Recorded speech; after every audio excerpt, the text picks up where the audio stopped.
إذا جاءك المنافقون قالوا نشهد إنك لرسول الله والله يعلم إنك لرسوله والله يشهد إن المنافقين لكاذبون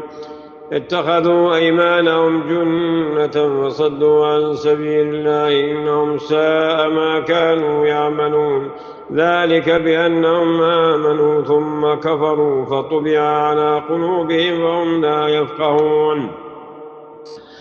وإذا رأيتهم تعجبك أجسامهم وإن يقولوا تسمع لقولهم كأنهم خشب مسندة يحسبون كل صيحة عليهم هم العدو فاحذرهم قاتلهم الله أنى يؤفكون وإذا قيل لهم تعالوا يستغفر لكم رسول الله لووا رؤوسهم ورأيتهم يصدون وهم مستكبرون سواء عليهم استغفرت لهم أم لم تستغفر لهم لن يغفر الله لهم إن الله لا يهدي القوم الفاسقين هم الذين يقولون لا تنفقوا على من عند رسول الله حتى ينفضوا ولله خزائن السماوات والأرض ولكن المنافقين لا يفقهون يقولون لئن رجعنا إلى المدينة ليخرجن الأعز منها الأذل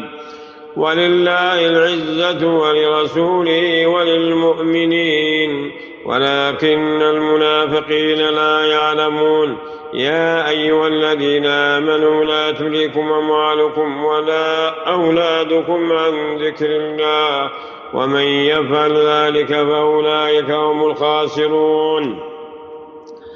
وأنفقوا مما رزقناكم من قبل أن يأتي أحدكم الموت فيقول رب لولا أخرتني إلى أجل قريب فأصدق وأكن من الصالحين ولن يؤخر الله نفسا إذا جاء أجلها والله خبير بما تعملون.